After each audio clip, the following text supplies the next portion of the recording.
Good morning everyone, কেমন আছে সবাই? আমার নতুন চ্যানেলে সবাইকে ওয়েলকাম এবং অনেক ভালোবাসা দিয়ে ভিডিওটা স্টার্ট করলাম। তো তোমাদের আশীর্বাদ ছাড়া কোনো কিছুই সম্ভব না, ওই জন্য ছোট্ট একটি ভিডিও নিয়ে হাজির হয়ে গেছি।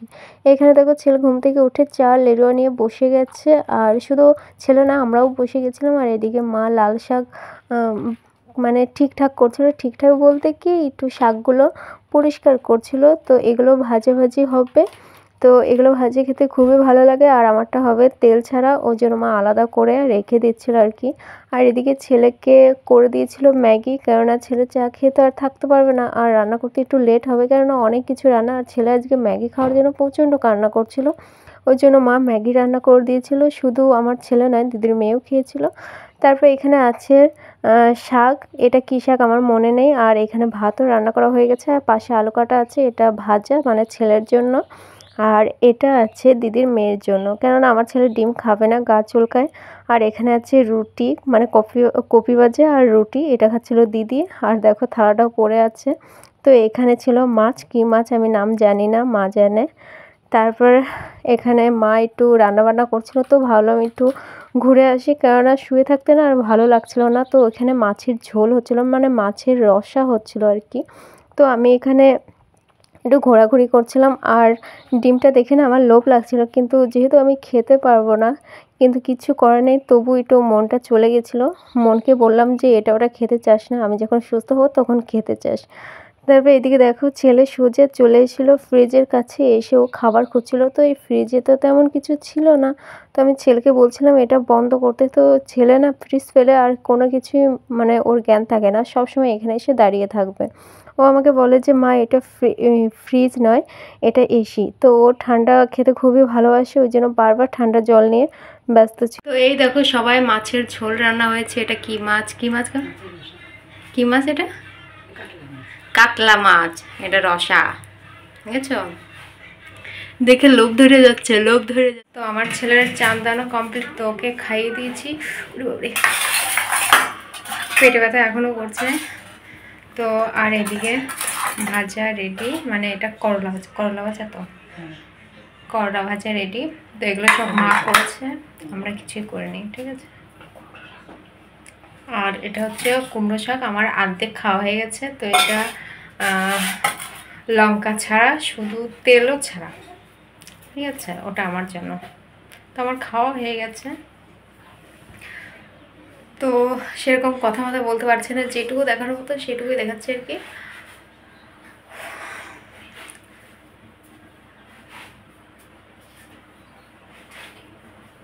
আর ভাত তো দেখানোর মতন কিছু নেই, এর আগেই দেখাইছি। তো চলো, আর এই সারাদিন কি করছি এটাই দেখাচ্ছি তোমাদেরকে। মানে আমি তো আর কোনো কাজ বাজ করতে পারছি না, মানে যা রান্না বান্না হচ্ছে সেগুলোই দেখাচ্ছি।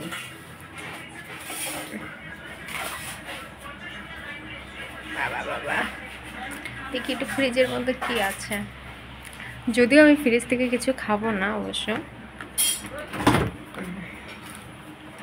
ফ্রিজের হালকা হালকা বাতাস নিচ্ছিলাম, হালকা বাতাস, ঠিক আছে।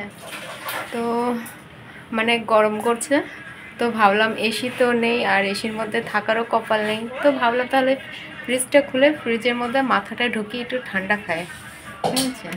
সেই স্বাদ, এত স্বাদ যে কোথার থেকে আসে আমি নিজেও জানি না, ঠিক আছে। আর এই ফ্রিজের মধ্যে তেমন কিছু নেই, আছে দুটো লেবু, একটা ডিম, সস, আর নিচে ওইদিকে দেখো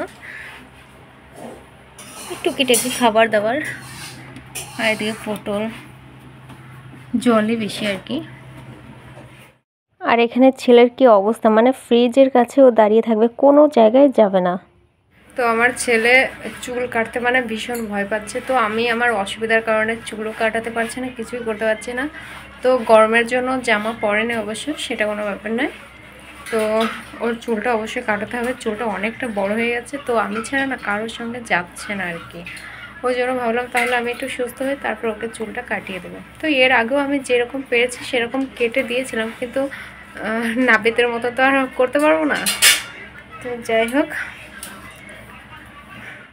তো এখানে ওষুধ খেতে বসে পড়ছিলাম। তো ওষুধ খাওয়া দাওয়া কমপ্লিট হয়ে যাওয়ার পর তারপর আমি একটু হালকা ঘোরাঘুরি করছিলাম, কেননা সবসময় শুয়ে থাকা তো আর সম্ভব না। আর শুয়ে থাকলে না গা হাত পা আরও বেশি মানে ব্যথা হয়ে যায় আর কি। ওই জন্য আস্তে আস্তে করে হেঁটে হেঁটে বাইরের দিকে যাচ্ছিলাম, বাইরেও না, কেননা একটু বারান্দায় দাঁড়িয়ে একটু আশেপাশেরটা একটু দেখছিলাম আর কি। তো যা দরকার হয় মাই আমাকে এনে দেয়, তো আমি কিছুই করি না আর করতেও পারবো না। তো মা বাইরে একটু কাজ মাজ করছিল, তো সেদিকে একটু ঘোরাঘুরি করে আবার ঘরে ঢোকার পালা। সবসময় না ঘরে থাকতেও ভালো লাগে না, তো ছেলে ওইদিকে কান্নাকাটি করছিল, তো ভাবলাম ছেলেকে একটু বই পড়াই। তো যেহেতু মুখ দিয়ে আমার আওয়াজ বেরোচ্ছিল না, তো ছেলে আমাকে জিজ্ঞাসা করছিল মা এটা কি ওটা কি, তো ওকে আমি মনে করিয়ে দিচ্ছিলাম। আর যেহেতু আমার ছেলে অনেক দিন আমার কাছে বসে না, তো দু একটা জিনিস না ভুলে গেছে আর কি। তো একবার দেখালে না ওর মনে পড়ে যায়, তবু ও আমাকে আবার করে বলছিল যে মা এটা ঠিকঠাক আছে কি না। তো আমি বলছিলাম হ্যাঁ ঠিকঠাকই আছে। তো যাই হোক, ছেলে যদি বই পড়ে না আমার খুবই ভালো লাগে, আর যদি বই না পড়ে না আমার খুবই কষ্ট লাগে। কেননা আমি চাই যে আমার ছেলে একটু মানুষের মতন মানুষ হোক, এটাই চাই, এর বেশি আর কিছু না। কেননা এটা সেটা করার জন্য এর ওর কাছে যেন না দৌড়াতে হয়, যেমন আমাদের মতো। আমরা যেমন তেমন তো আর কিছু জানি না, তো এটা সেটা দরকার হলে এর ওর কাছে ছুটি, তো তারা না মানে করে দেয় না আর কি।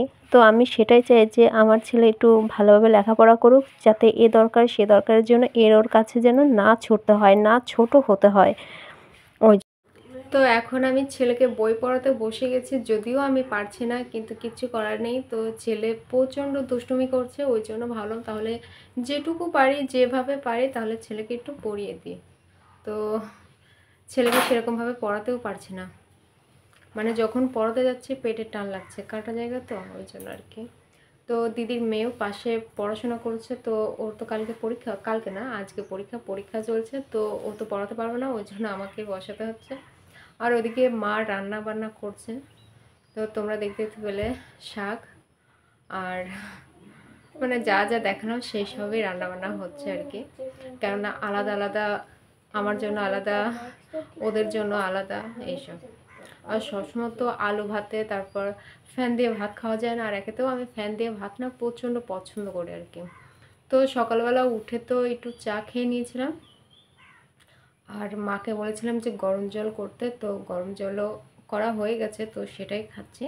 তো ঠান্ডা জল খেলে না অনেকটা খারাপ লাগছে, মনে হচ্ছে গাটা একবার ঝিনঝিন করছে।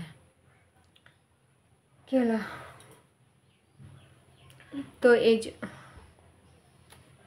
চলো, আচ্ছা আমার পেটে চাপ দেয় না। তো এই যে আমার সোনু বাবা, আমার বাবাকে যখন আমি রেখে হসপিটালে গেছিলাম, অনেক দিন আমার বাবার মুখটা দেখা হচ্ছিল না, খুব মনে পড়ছিল, তো সেভাবে ভিডিও করতে পারছি না।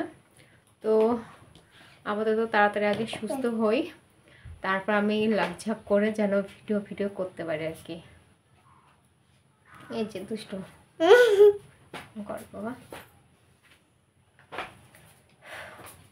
তো যাই হোক, এই যে কথাগুলো বলছে না, মানে ভীষণ কষ্ট হচ্ছে, কথাও সেরকম আমাকে কথা বলতে বারণ করছে, তবু কথা বলছে। তো সেরকম জোরে বলছে না, আস্তে আস্তে বলছে। তারপরে সবসময় শুয়ে থাকতে বলেছে, তো সবসময় তো আর শুয়ে থাকা সম্ভব না, ওই জন্য দাঁড়াচ্ছি, হাঁটছি। হাঁটতে গেলেও না ব্যথা লাগছে, মানে টান লাগছে আর কি। তো কথা বলতে গেলেও টান লাগছে, মানে সব দিকেই সমস্যা আর কি। তো সেরকম কিছু খেতেও পারছি না, খাওয়ার মতো ওই যে জল আর আলু ভাতে ঠালু ভাতে, এই আর কি। তারপর কি বলবো, তারপর ওষুধ আছে, মানে ওষুধ খাচ্ছি, তো মানে কেমন মুখ যে হয়ে গেছে, মানে সবসময় ওষুধ 3-4 বেলা। এখনও ওষুধ খাওয়া বাকি আছে, তো সেগুলো এখনও খেতে হবে। মানে ওষুধের কথা মনে পড়লে না আমি একেবারে আমি থাকি না, অন্যরকম হয়ে যায়। এই যে আমার বাবা। তো আমার ছেলেও অনেকটা কষ্ট পাচ্ছে, কেননা ওকে আগে আমি সবসময় কোলে নিয়ে থাকতাম, তো এখনও কোলেও চাপতে পারছে না, ওই জন্য একটু মনটা খারাপ আছে। তো যাই হোক, ভিডিও আর বেশি বড় করব না, তো আজকের মতন এই পর্যন্তই। তো আমাদের ভিডিওটা কেমন লেগেছে অবশ্যই জানাবে, আর তার সঙ্গে লাইক কমেন্ট শেয়ার এবং সাবস্ক্রাইব করতে একেবারে ভুলবে না, ঠিক আছে? তো চলো, তোমাদের সঙ্গে আবার দেখা হচ্ছে নতুন একটি ভিডিও নিয়ে।